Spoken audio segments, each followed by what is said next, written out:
नमस्कार मित्रांनो, एका नवीन ब्लॉगमध्ये तुमचं स्वागत आहे. आज मी माझ्या भावासोबत सिम्बॉयसिस कॉलेजमध्ये आलतो कारण त्याचा आज पेपर होता आणि सेंटर सिम्बॉयसिसमध्ये लागलं होतं.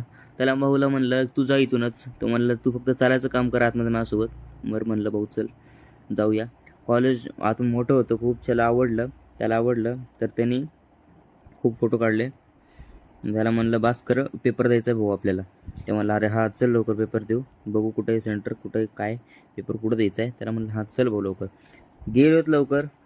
त्या सरांना पण माहीत नव्हतं आज की पेपर आहे म्हणून, कारण की भाऊ हा एकटाच पेपर द्यायला होता.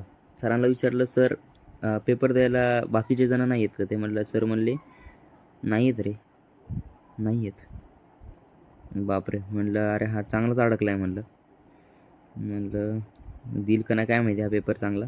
म्हणलं ठीक आहे देईल, काय विषय नाही. नंतर त्याला परत घ्यायला जायचं होतं म्हणून घरी गेलो, जेवण वगैरे केलं, फ्रेश झालो आणि नंतर आता त्याला घ्यायला निघणारच होतो मी थोड्या वेळात, म्हणजे 4:30-5ला. 4:30-5ला वाजले आणि मी निघालो लगेच त्याला घ्यायला. भाऊ हा बाहेरच थांबला होता, माझा भाऊ बाहेरच थांबला होता आधीच. त्यानं म्हणलं चला भाऊ लवकर जाऊ, त्याच्या आधी मला व्लॉग काढू दे. तर म्हणलं बरं काढ भाऊ व्लॉग तुझा. काढला. त्याला विचारलं काय काय झालं मग कसं कसं केलं. ते म्हणलं चांगला गेला पेपर आणि तो मला खूप समजवत होता. त्याला म्हणलं समजून थकला असशील तर आपण चहा प्यायला जाऊया. चहा पिला. चहा एवढा खतरनाक लागला भाई, लय डेंजर लागला चहा. डेंजर म्हणजे काय सांगू तुम्हाला. घरी येऊन आम्ही जेवण केलं. मग जेवण केलं, टी व्ही बघत बघत मस्तपैकी जेवण केलं. भाऊला चहा आवडला नव्हता आणि मला पण नव्हता आवडला. त्याला म्हणलं चल मग पूल खेळायला जाऊया. आधी तर म्हणलं काहीतरी खेळायला जाऊया, म्हणलं पूल खेळू चला. आम्हाला एवढं येत नव्हता पण शिकत होतो. पहिले तर कळालं की आम्हाला बॉल नाही सापडत आहेत. म्हणलं बॉल तर टेबलच्या आतमध्ये. अरे वा म्हणलं भेटले बॉल. गेलो पूल खेळला, मस्त व्ह्यू झालता.